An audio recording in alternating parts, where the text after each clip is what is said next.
Due to new COPA regulations, we recommend this video for persons 18 years of age or older. No exceptions. If you are watching this video and you are under the age of 18, please click away now. As always in my life, I'm a day late and a dollar short. So what does that mean? Well, less than 30 days ago, well, no, I take that back. On October the 4th, I think it was, I bought a MacBook Pro. I thought, you know, they came out in May. It'll probably be May or June before they come out and revamp the MacBook Pro. And I'll just go ahead and get one. And I ended up making a mistake. So, but I'm okay with it because really what I want is an iMac for video editing, not really this thing. This is kind of a stopgap between my trash can dying, my Mac Pro trash can dying, and getting this to work with. So I'm okay with that because this is just as powerful as my Mac Pro, which is pretty sad.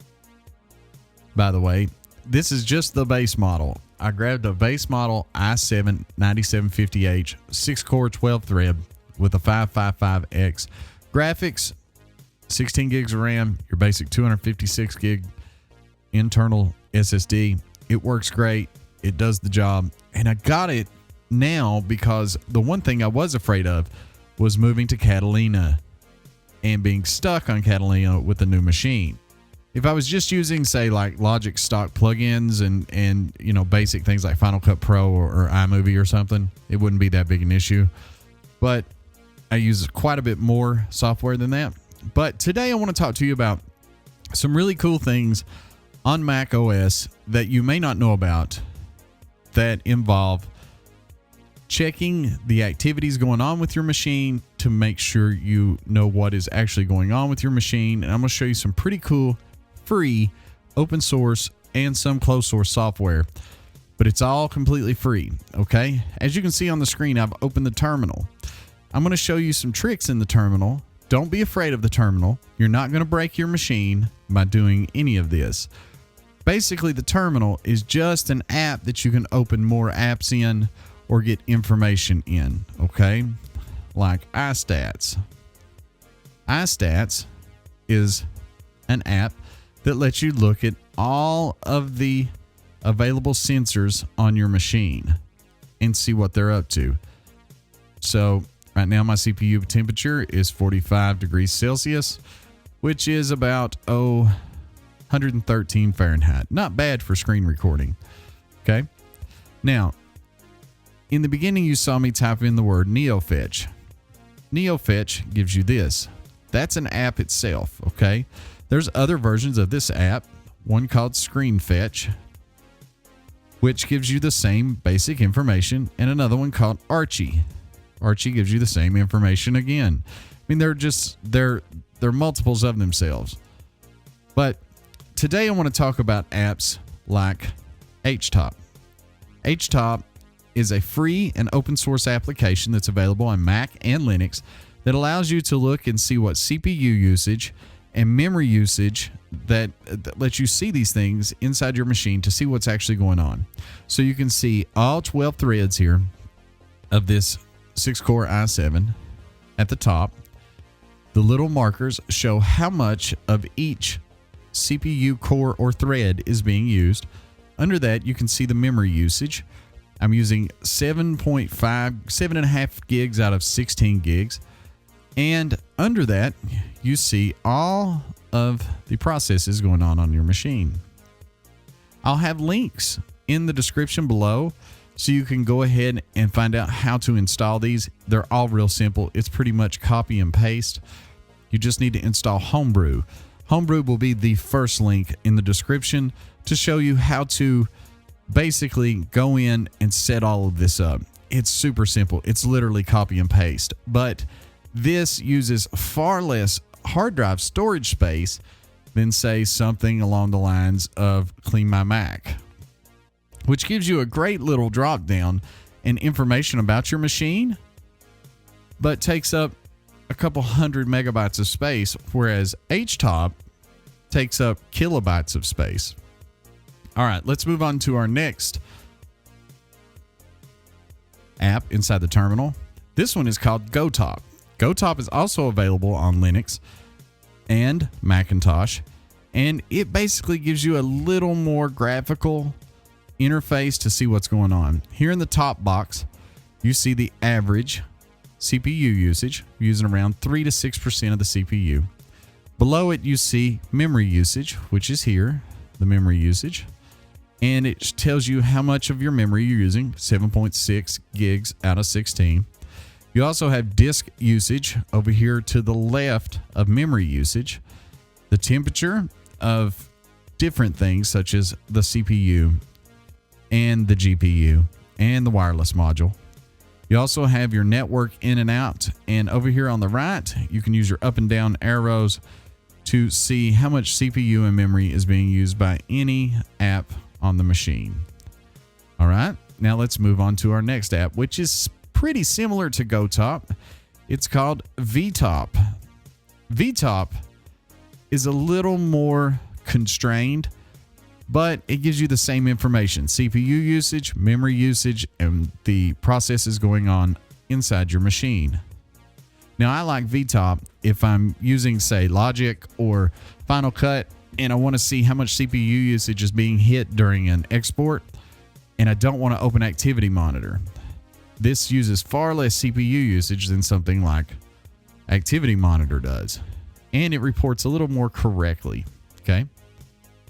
Now, another really cool app that I ran across is called S-TUI.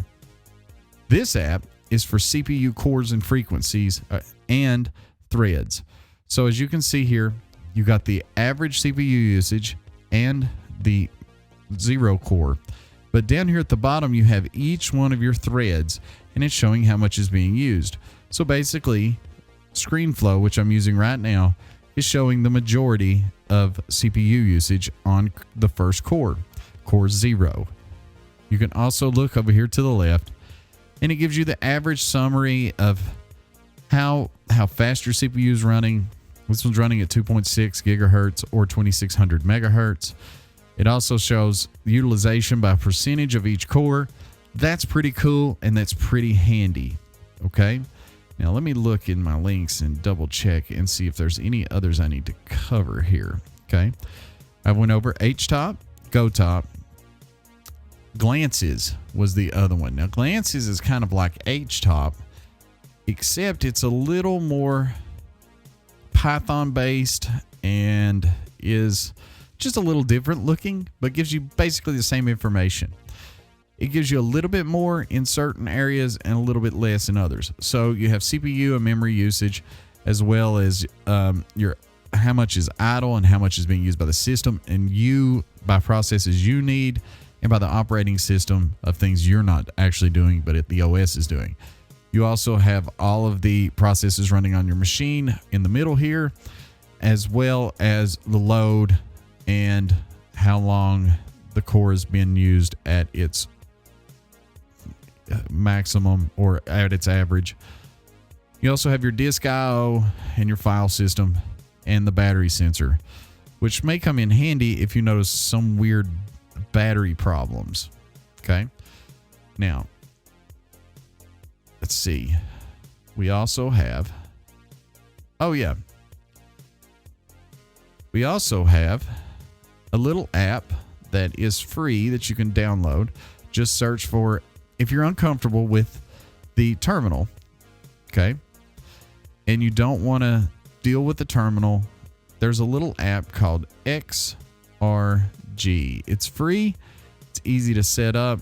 You can set it up in multiple different ways, and it will show you your CPU usage, your GPU usage, which is pretty nice because majority of these terminal apps don't really show you GPU usage. It can also show you multiples of other things too as well. You can see what the weather, you can see stocks, you can see disk I/O usage, network usage, temperature, memory, CPU usage. You can change the appearance of how it looks. I mean, it's a really cool little app, and I can't complain there. Now, here's the one thing I like to do, though. I don't like the built-in macOS terminal as much as I like an app called iTerm. It's just another terminal, but this terminal gives you some options. At the top here, you can see battery percentage, CPU usage, memory usage, and network usage without typing in anything into the terminal. And it's a pretty small app. I think this app is something like maybe 40 meg, something like that. Let's see. How big is this app? It is 35.2 megabytes. That's pretty small. Okay. And you can also use it to check things such as, let's say you want to look at HTOP. Now you've got information across the top as well as all the information going down. You can run multiples of these. You could have VTOP and have them all run in tabs. You could have GOTOP running as well as the built-in Mac OS's top, and just switch back and forth. And you're taking up very, very little CPU usage in doing this compared as to using something like Activity Monitor or some other GUI or GUI based app. I can't say enough good things about these tools. There's also a free tiling application you may want to check out called Tiles. Okay. Tiles is a free app. You can get Tiles free. It works just like Magnet, except the key commands are a little more functional and a little easier to remember.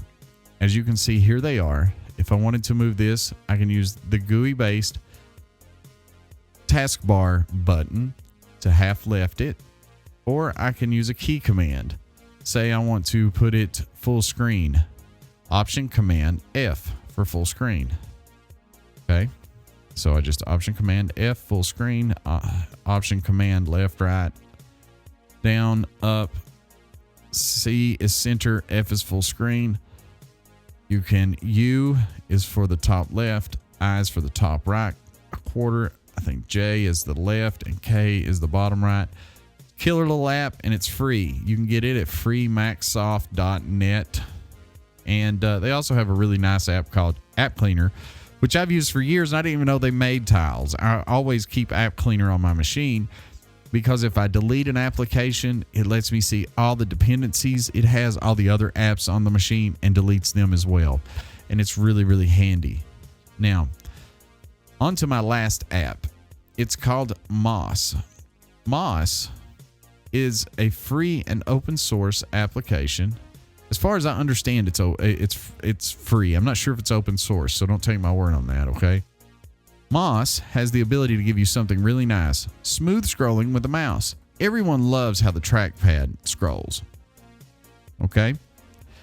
But when you use a mouse, it's annoying because the scrolling is trash. Well, I'm using a mouse now, and you can see how smooth it is, and it's completely free. It's a lightweight tool used for smooth scrolling, and you're not having to pay $9.99 a year or whatever it is for the other apps that do this. It's free. It's on GitHub. You can check it out on GitHub. You can download it from their webpage, which was moss.caldis.me, or you can go to the GitHub page. Okay. You can head over to the GitHub, scroll down, click on releases, and choose the one you need. Probably be better off to get it from their website because their GitHub is in Chinese. Okay. But Moss is an amazing app. It does some really cool stuff too as well. You can get in here and set the speed, the duration, and how the scroll wheel scrolls.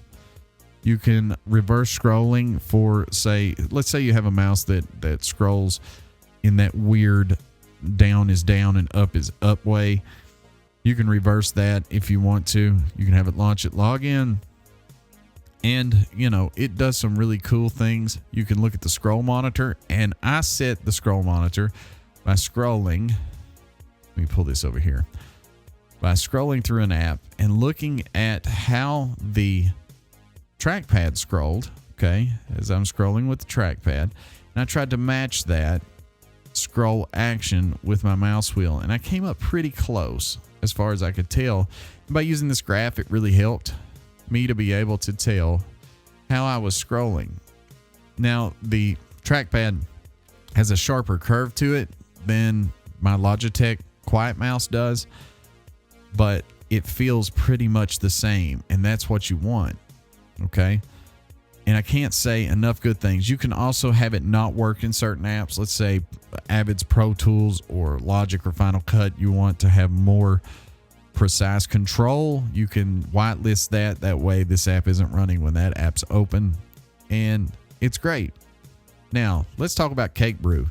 What is CAKEBREW, you say?